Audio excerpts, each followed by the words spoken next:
Two men journey to the bars and restaurants of Scandinavia to find amazing beers, always with the same question. Hey, what's on tap? It's time to find out. What's on Tap podcast?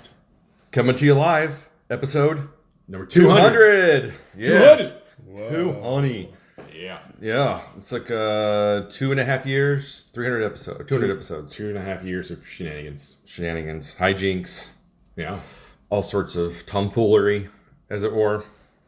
And we're very excited to do Super excited. episode 200 with the entire... Oh, sorry. I do introductions. We have a guest for episode 200. We do have a guest. First time on the show. Yeah. Yeah.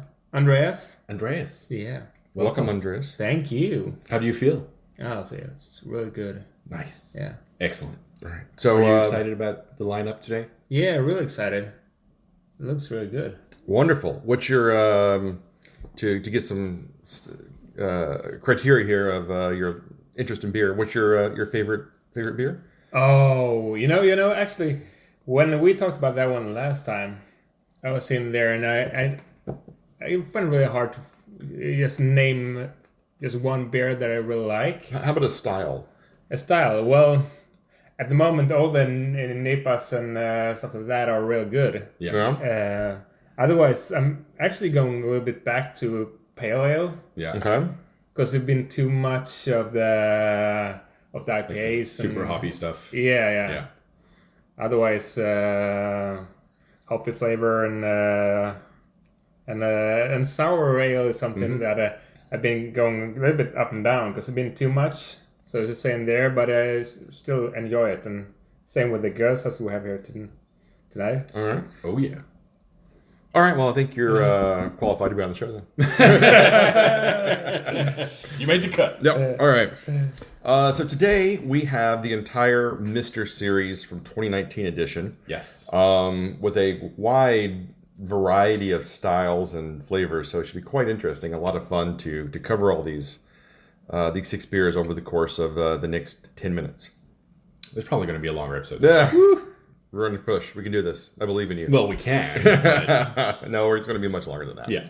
So we'll start with the Mr. Blonde. So what's the Mr. Blonde? The Mr. I'm glad you asked. Yeah. I was afraid you were going to. You got choked on your nuts. Yep. That's what people usually do. Yep, it happens.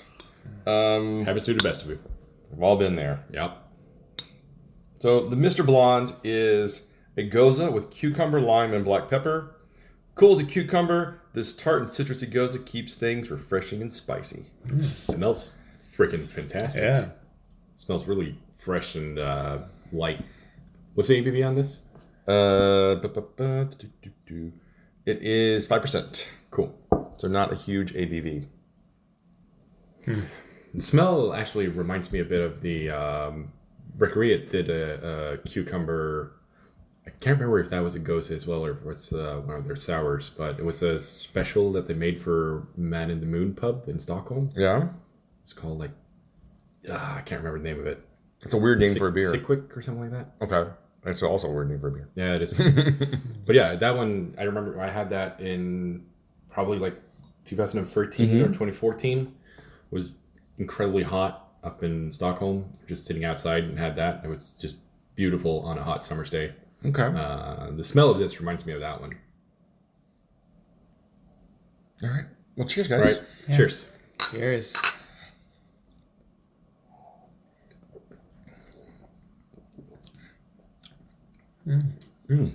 It's kind of light and tart. You get the cucumber. You get the cucumber. I like the cucumber, this Yeah, one. it's a really nice. Yeah. I like the salt and to it. pepperiness at the very end. It's really good. It's like this is something that I would want a 24-pack of in summer. Yeah. Yeah. Wow. You get the tartness. You really can taste the lime and the cucumber. Yeah. And the black pepper. Super balanced. It doesn't fight against itself. That's a really good combination of flavors. Yeah. That was a good one. It's a good start. Oh, Really sure. good start. But in lineup, that was actually one of those that I was most interested in. Yeah, same here. I think this is super drinkable. Yeah, I could drink this a lot. Yeah, I could probably just kill this whole glass in a couple of seconds now. Let's do it. Let's see. No, Yeah, I'm gonna savor it. Oh, okay. No, I think this is a great start to the series. It's light, refreshing. So I hope maybe you can find it in the summertime, because it's going to be really good on a really hot summer day. Exactly. And at 5% ABV, It's got a not couple, gonna- you'll it's not feel gonna fuck you okay, up. but it's not going to get you trashed like That's also a good thing. like a 9% double IPA. Have one of those in the sun, and then you're pretty much done. You'll just really enjoy the sun a lot more. Exactly. A lot less the next day after you fall asleep on the patio. Yep.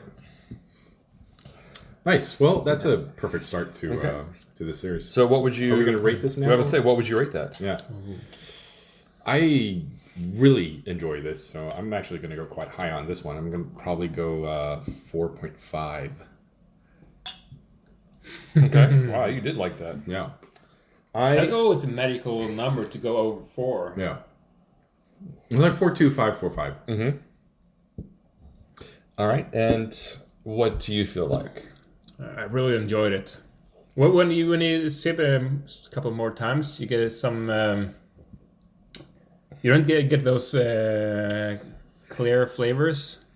You almost have to take a pause and then drink some again, so you can have those clear flavors. But it's still real good.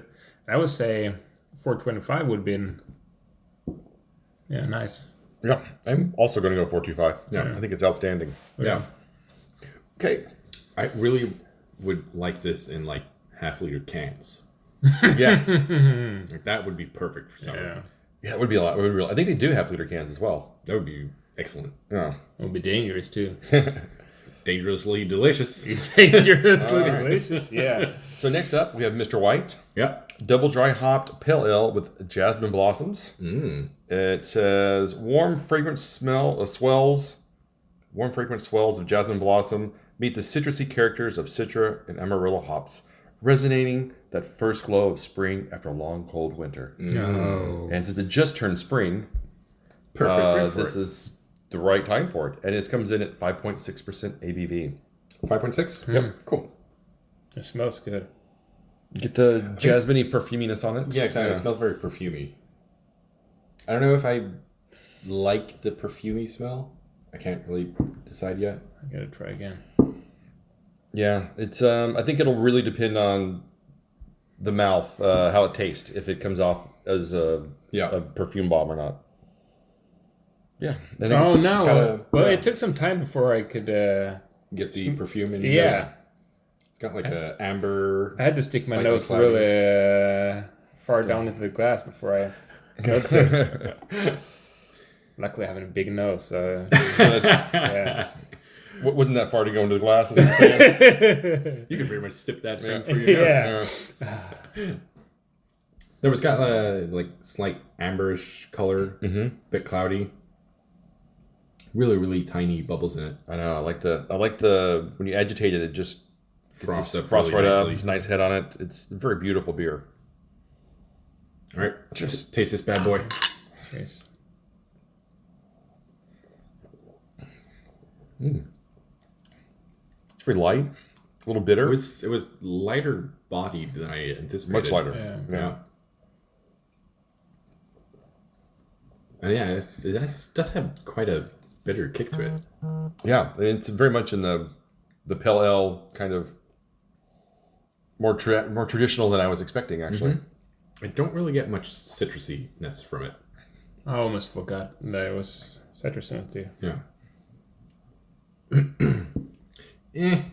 Not really feeling it. Yeah, I don't really get the jasmine on it. Yeah, I think it's smell it. Yeah, I think it's a really pleasant pale ale, but I wouldn't be able to pick it out of a lineup. No. And it does feel really flat on your tongue. It does kind of die. It doesn't have a lot. Even though I think the mouthfeel is quite nice on it, and I think like I said, the carbonation is excellent. it just doesn't. It just kind of dies as soon as it falls flat as soon as you get it in your mouth. But I still, if I had a no one's going to pick up on that. No. As soon as if I had a glass of this, I would not be upset because it's a very serviceable pale ale. Yeah, exactly.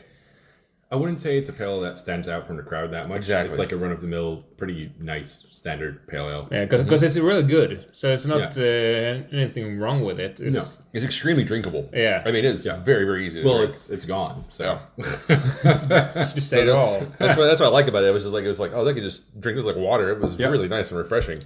Again, this would be, if I had it during the summer on a hot day, it would feel really, really good. Yeah. I'm going to give this I think a 3.25. Yeah, I'm going to go a bit lower than that. Probably like 2.75. Yeah. Oh, that's going to be a hard one. That's what she said. Oh, yeah. There we go. There we go again. Yeah, 3.25 should be. Yeah. All right. I think if it had more flavor to it, like if the jasmine was a little more pronounced in it, I think I would probably give it like a 3.75. Okay. But just as a basic beer and the structure and the style, I think it's a really good. It's a good pale ale. I think would that be better if there were more jasmine in it? I don't think so. That could be too much. Yeah. I liked it when it's just. I would have wanted more of like the citra hops instead. Yeah. So next up we have the Mr. Orange. It is a double dry hopped farmhouse session IPA with persimmon, orange peel, re-fermented with 2-all instant crushed Brett. That you want a little more? Delicious. Yeah, I want. Let's kill the whole bottle of that one. Okay, we'll kill the whole bottle. I didn't pour all of the bottle in the last one because since we have 6 beers to get through, I thought maybe it would be good to pace ourselves a little bit. That's true. Professionals, we can do it. No, don't pace yourself. All right. Don't pace yourself. So it says, bringing together juicy sweetness of ripe persimmons and fragrant acidity from orange peel, this mister has all the flavor packed into one bright, fruity, and funky farmhouse session IPA. And we are now defining session at 5.5% alcohol. Ooh, I think we need to redefine what session means and go back and re-examine that. The ABV scale? Yeah. But this smells delicious. Oh, man. Yeah, Straight off the bat, you get like the Brett notes on it. Mm-hmm. You get this persimmon and the orange peel, the little fruitiness going on. It's the head on it is amazing. Yeah, it looks so good. And it's so clear. Super clear, yeah. You can almost looks like champagne. It has this little light bubbles coming up to the center of the glass. It's really nice. Beautiful looking beer. All right, well, cheers. Cheers. Cheers.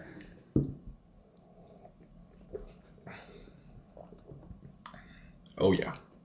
Yeah. That's really good. Really nice. I wish it was a little funkier.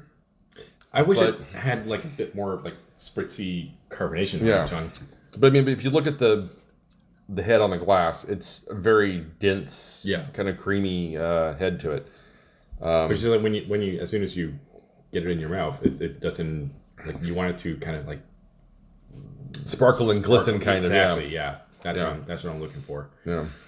But it's a little bit similar to the pale ale in that respect because the pale ale also felt kind of flat in your mouth. Yeah. But I mean, the flavor is amazing. Yeah, I mean the persimmon I think really comes through on this. It's that kind of candious sweetness to it. Even your burps taste amazing afterwards. Oh, that's really nice to hear. Oh, something to look forward to, I guess. Yeah.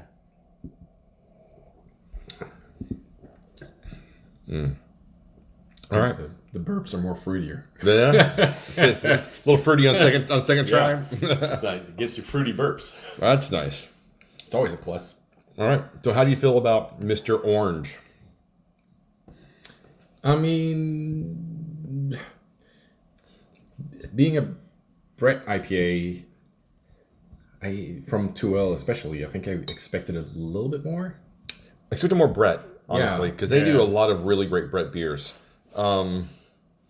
I just want a little bit more of that Brett punch. Yeah. I think that's where it's kind of missing. A little bit more funk to it. Yeah. It would have been an off the amazing charts. beer. Yeah. Now it's a good. Yeah, it's just farmhouse really IPA. good. Yeah. So I think that's where I'm gonna stand on this one. I don't think the fruit really stands out in the flavor that much. Well, persimmon takes is over not a lot. a huge flavor. You can smell it. You can a lot smell more it, than you can and taste I said I think there's this bit of canyiness in the flavor. Yeah. That gives you that kind of that you get the persimmon from. Yeah. But it's not a dominant flavor. No, I don't know if it should be either. I mean, I think the Brett really should take center stage on this one. Yeah. Yeah. The Brett and the hops should take center stage on this one. I don't get a lot of orange peel on it though. No, Oh. I can't really say that I do get a lot of orange peel either.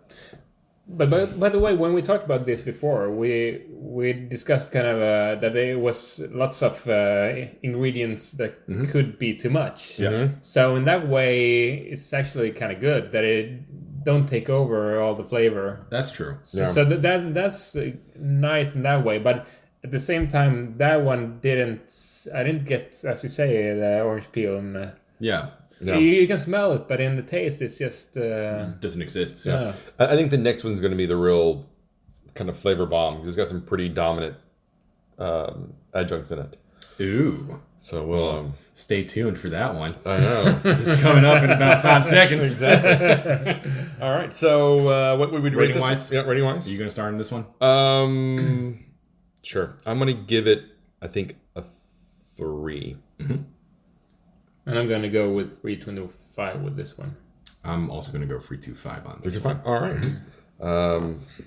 Yeah. I just like I said, if it had because it doesn't have that Brett hit that I'm really really looking for. Yeah. I think that's why I have to just give it a 3. Yeah. Yeah. This one I'm pretty excited about. So this is Mr. Pink. Pink. Yep. I think this is going to be either a huge hit or a total miss. I don't think there's any middle ground on this one. It's either you love it or you hate it. Yeah, because it is a double dry hopped, triple dry hopped double IPA with watermelon, pomegranate, and blood orange. Those are 3 really dominant flavors with the triple dry hopping. The head on this is huge. Yeah. And it's really dense. Oh, yeah. I like the color. Yeah. It's a really nice color to it. All right. It's very, very cloudy. And they say, this is one hell of a double trinity, a double IPA that we've triple dry hopped with Citra and Mosaic, topped with a fruity combination of watermelon, pomegranate, and blood orange. And the ABV is 8%. Oh. Suddenly we're in non-session territory. Finally. What's weird is I don't get the watermelon on the smell, which I thought would be a real dominant kind of smell, because watermelon is real easy to kind of pick out. I get a tiny bit of watermelon, but I mean, for it being triple dry hopped, I gotta say, like, the absence of any hop nose is quite weird. Yeah, it's not very hoppy. It's not. I'm not getting a lot of the watermelon or pomegranate or blood orange off of the smell. I mean, these are all. Is everything in the taste? I can pick out like pomegranate seeds and a little bit of watermelon in the smell, but I mean, it's not a huge nose on it. If I really stick my nose in there and just really dig into the smell, I can get the kind of fruitiness off of it, but it's not a. I feel like it should be one. It should just be, it needs to be in your face. Just pour it, just pass under my nose. I'm like, watermelon, pomegranate, you really blood orange, Yeah, this is. It's pretty caramel, honey flavored. Well, flavored. Appearance. Colored. Very cloudy. Yeah. But it looks beautiful. Yeah, it's really good looking. The head is dissipating quite fast on it. Cheers.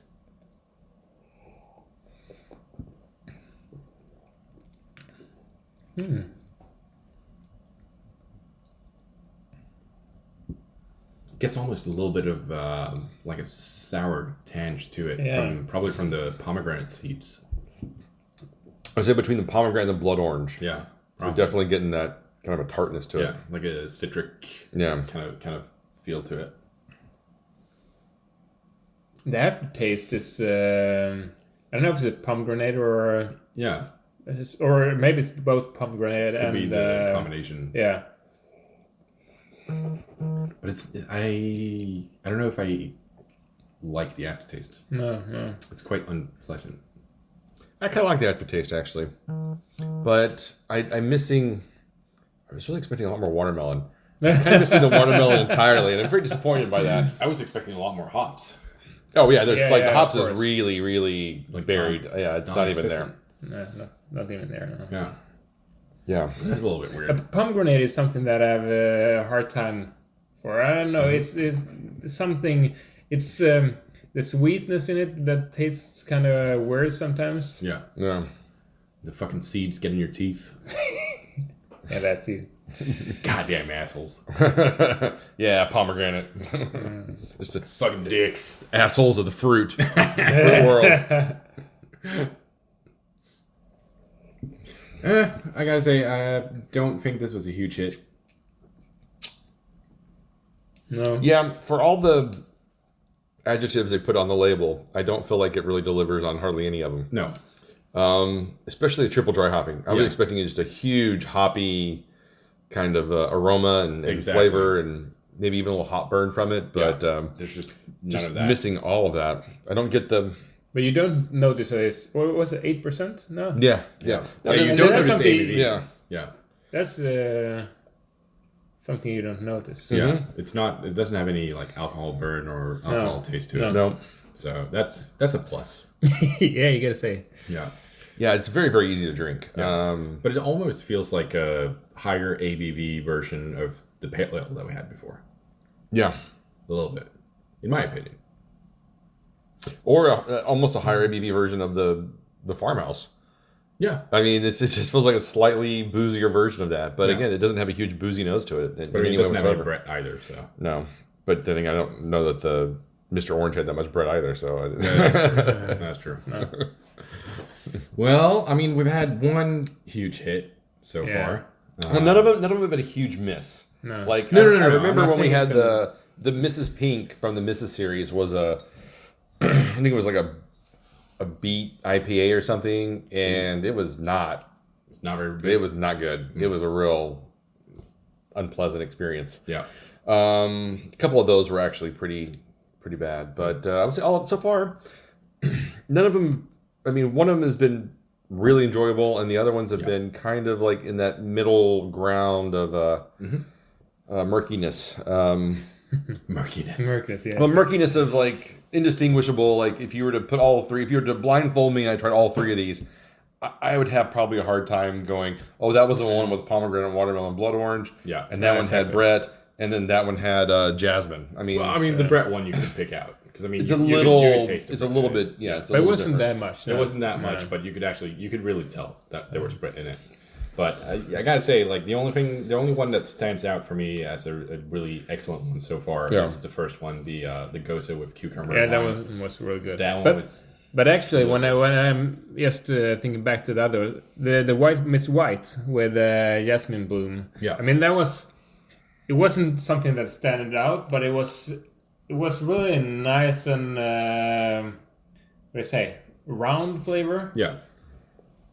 That one if you just want to what do you say, a pale ale that is just a good pale ale, nothing more. Yeah. And it was real good. Yeah.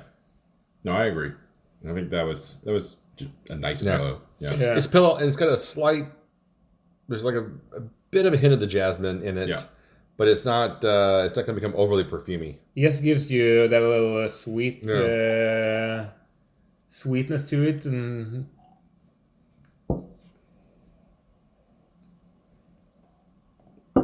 Yep. All right. So what do you rate Mr. What was this one? Mr. Pink. Mr. Pink. yeah, just give me a second. Let me get my rating census. Yes. Yeah. Tuned. And I actually thought of it before, but and I was around 275. But yeah, I guess I'm gonna stay with that one. All right. I think for what it says 4. on... Wow, that's No, really. no. Well, you really threw me off with that one. That was unexpected. Out of left field, totally. No, not a 4. I think for what it says on the bottle, It promises way too much for what it actually delivers. So I'm actually going to go with 2.5 on that one. Yeah, I think because it's got so much stuff on the label that it really promises a lot. It just doesn't really deliver in the flavor profiles. I am also going to have to give it a 2.75. Yeah. It kind of hurts me to say that because I really, really wanted it to be good. This is the one I was looking forward to the most of all of them. Yeah. I was looking forward to the lime cucumber gose the most. So And it delivered. All right. Exactly. So now we're moving on into the darker territories. last two. Into the We're going to Browntown. Oh! Sorry, I couldn't resist that. Why am I not surprised? You can resist Browntown. Yeah. No one. No one can resist That's why it's Mr. Brown. An Imperial Brown Ale with vanilla, chocolate, hazelnut, coffee, and salted caramel. Ooh. This is the other one I was really, really looking forward to. This Holy one was crap. really nice. Oh, you definitely get hazelnut on that bad boy. Oh, yeah. Says, But it's not an artificial hazelnut. No, it's smell. it's really enjoyable. Yeah. I mean, I feel glad just smelling it. It's like it almost smells like Nutella. Nutella, yeah. Almost, yeah. All right, so it says, to say we have a sweet tooth would be an understatement. Roasted malts, meat, vanilla, chocolate, hazelnuts, coffee, and salted caramel. Now that's a mouthful of goodies. It's a mouthful of joy. 9% ABV. Oh, nice. Yeah. What did you say? 9%. 9%. Yeah. Oh.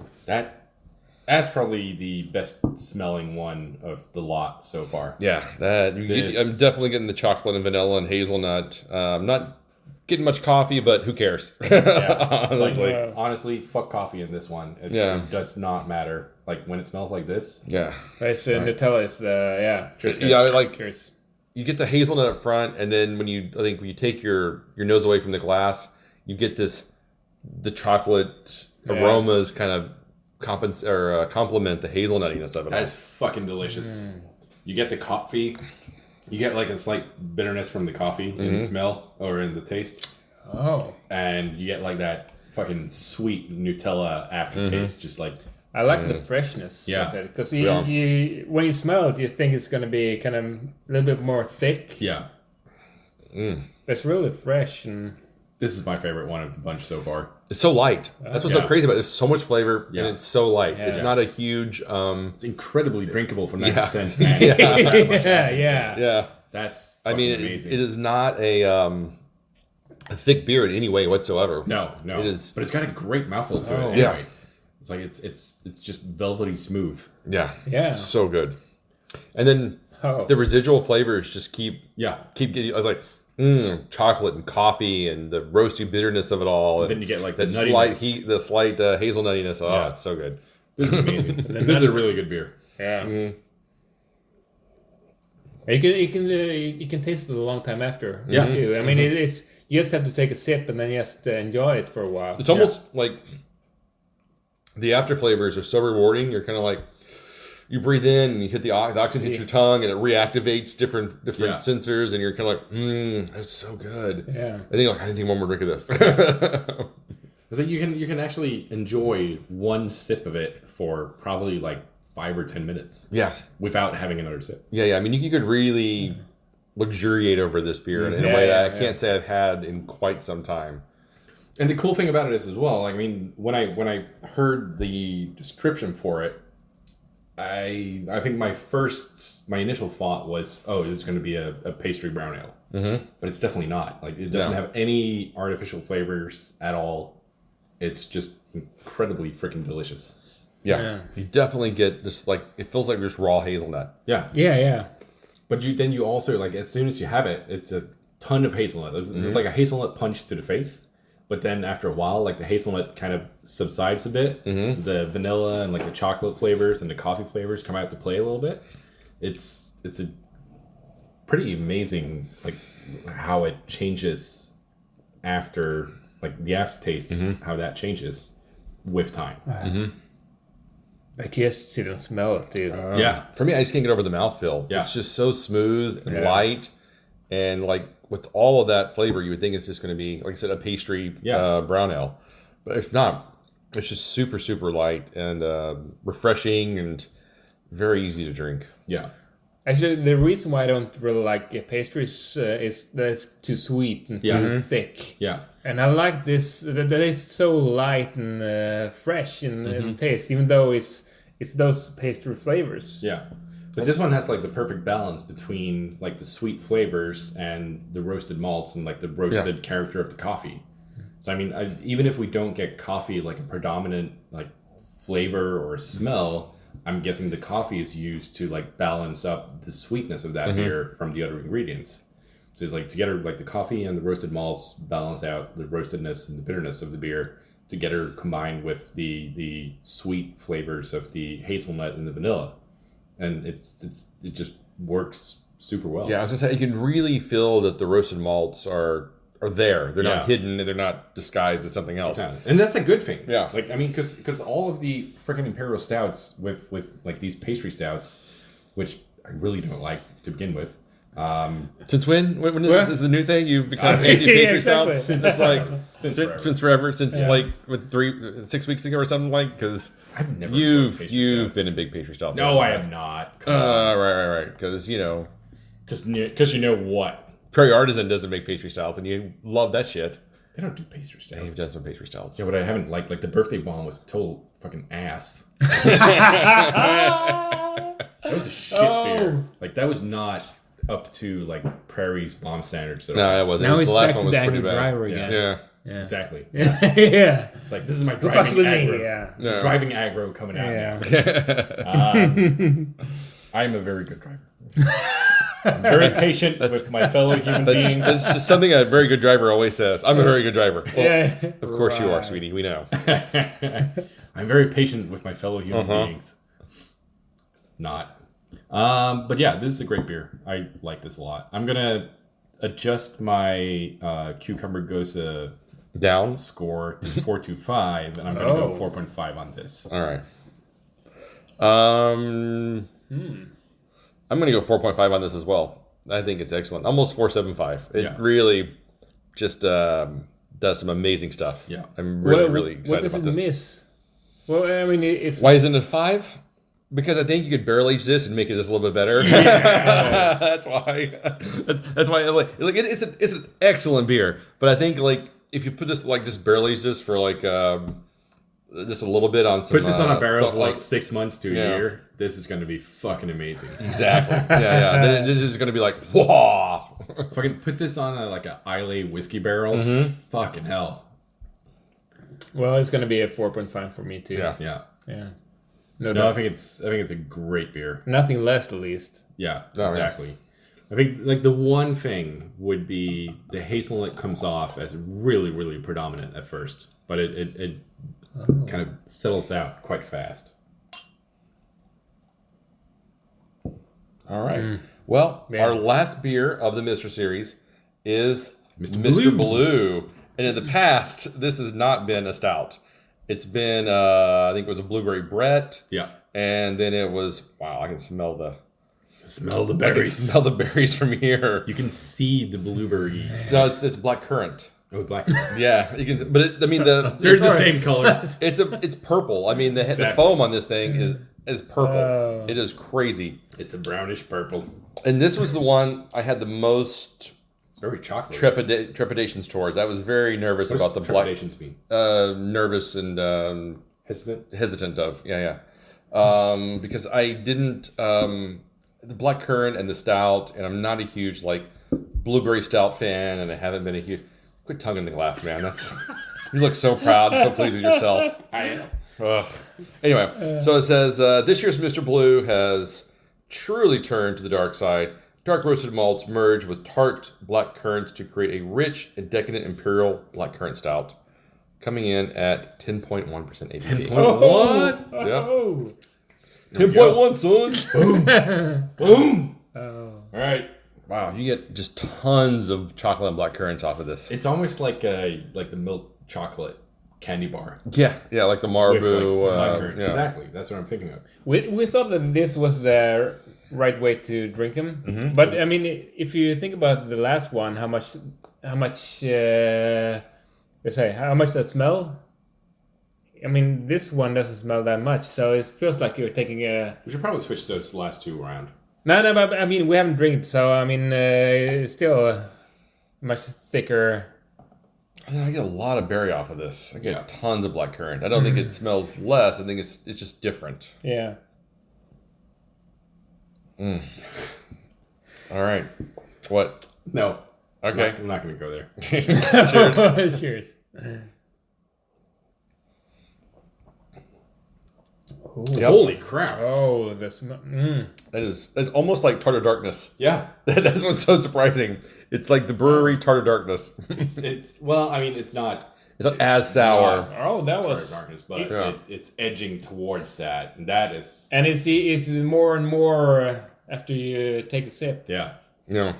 That is more and more tart. Really interesting beer. So for listeners, it's a sour stout. It's a sour imperial stout. A sour imperial stout with the lightest body of a stout I've had in quite some time. Yeah, exactly. But it's got like a really nice and clean acidity to it. I mean, again, you get the it's so tart. You get the roasted maltiness going on for the malt build.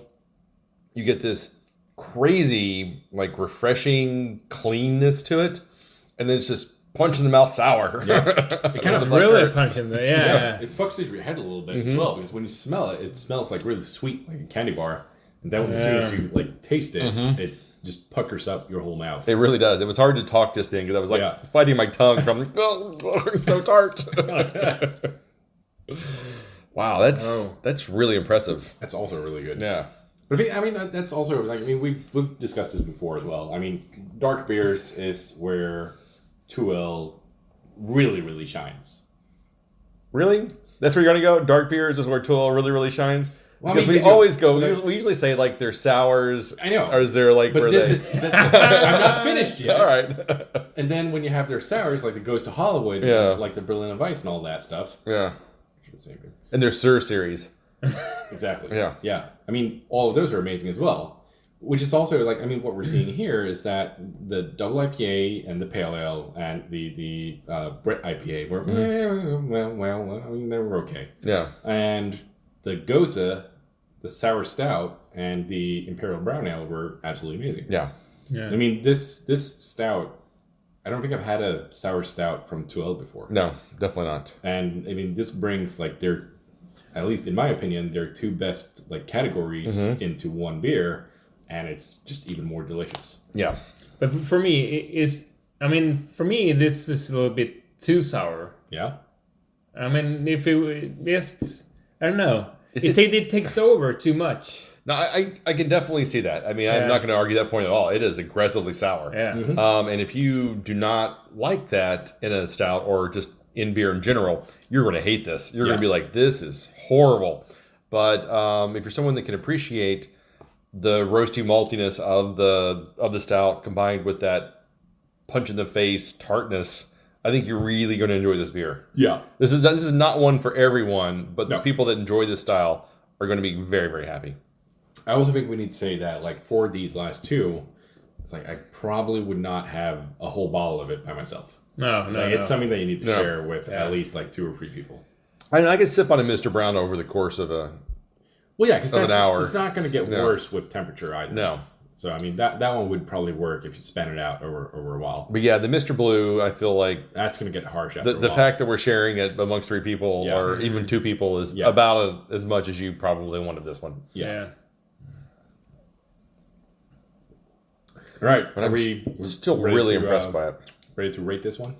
I think the head on it is amazing. It's like, it looks purple brown. But it gets better and better. Yeah. I mean, when you get used to the tartness, then it's you can feel all the other flavors a little bit more. It's like the black currants come in, like the roasted malts come in, the roasted malts come especially. In. Yeah, I mean, you can actually pick out like a little bit of a chocolate sweetness in like the aftertaste on it, which is quite interesting as well. It's very subtle. Yeah, but that tart black currant really dominates in the playing off of the almost like smokiness of the malt. Yeah, it's a very enjoyable beer as well. I agree.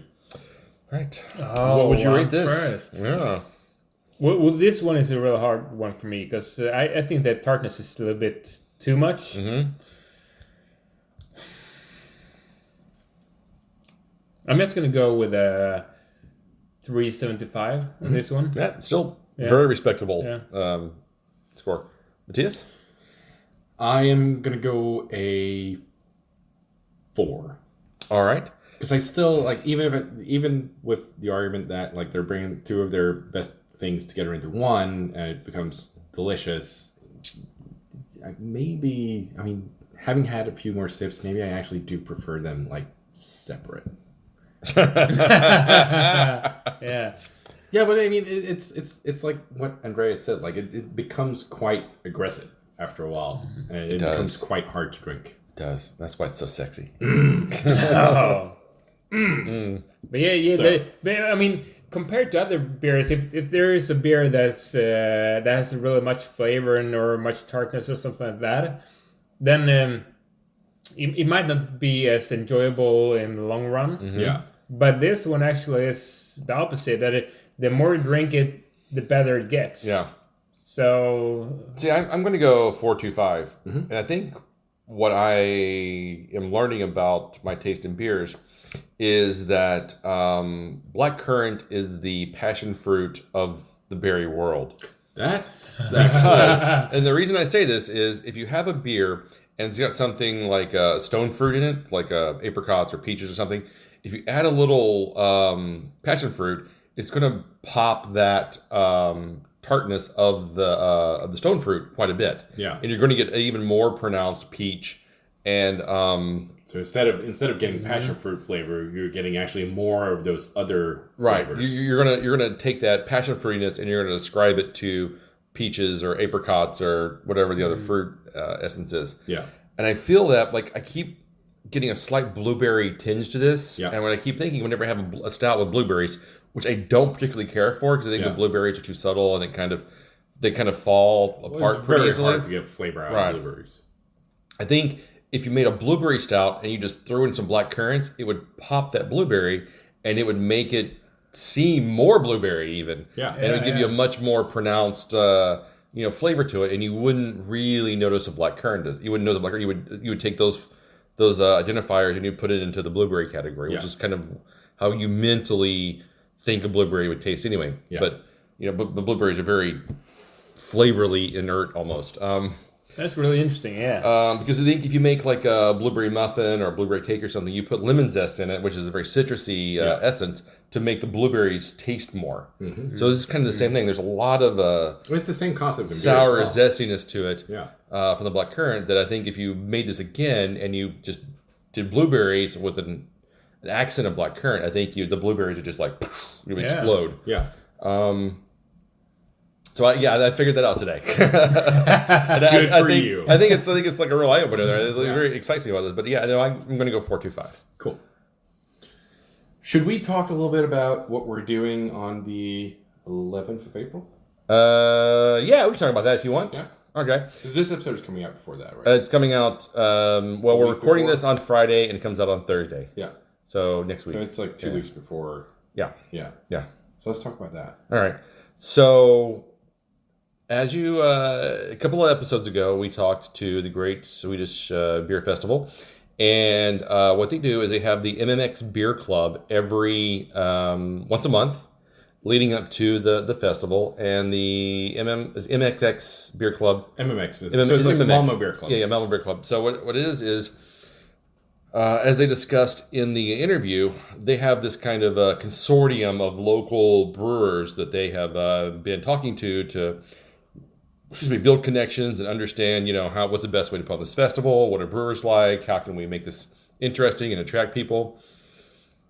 So every month what they do is they have different brewers come in for one night at Slagthuset, and they talk about what their brewery's about and what they're doing, and they sample the beers and stuff. And so we are going to host the next night on April 11th, which is a Thursday.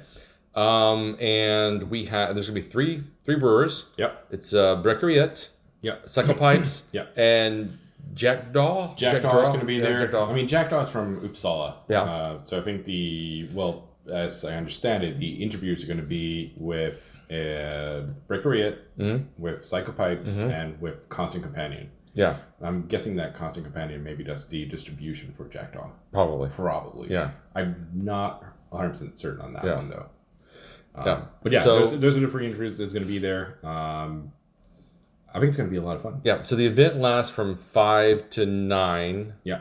And we'll be on stage roughly 2.5 hours of that, 3 hours of that, in doing interviews and talking and hosting the evening. So we hope that you guys come out. And if you haven't bought tickets to the Great Swedish Beer Festival, you should, because it's going to be 100 brewers from only Sweden, which means that maybe Omnipolo isn't there because they don't brew in Sweden, even though they're a Swedish brewery. Maybe. Yeah. Or maybe they brew a special beers just in Sweden to make the requirements for this festival. So the requirement for the festival is that it's brewed in Sweden? It has to be brewed in Sweden. Okay. Yeah. I didn't know that. Well, you should listen to the episode. It's an amazing interview. I know. It's probably the best interview ever been conducted. Oh, so it's the best one on this show is the one where I'm not in it. Exactly. Thank you for that one. You're welcome. That's why it was so good. Of course. No, but it's going to be a lot of fun. I'm really looking forward to it. Yeah, me too. It'll be our first live show. It'll be our first live show, and it'll be the first time watching Matthias talk to a large group of people, and which should be a lot of fun. I do well in large groups. Yeah. Okay. Good. Yeah. But you're freezing up on stage. Well, I mean, I've had lectures for like 200-300 people. So good. It's gonna be good. I think you'll be fine. I'm sure. All right. Well, you can find us online at what'sinthatpodcast.com, Spotify, iTunes, Facebook, Instagram, Stitcher, and every other quality place where you can find podcasts. Exactly. And be sure to subscribe to Matthias' SoundCloud rap show. He is a huge SoundCloud rap artist. He goes by Little Tay. He's very proud of his work. Definitely check him out online. So until next time, keep drinking, dum-dums.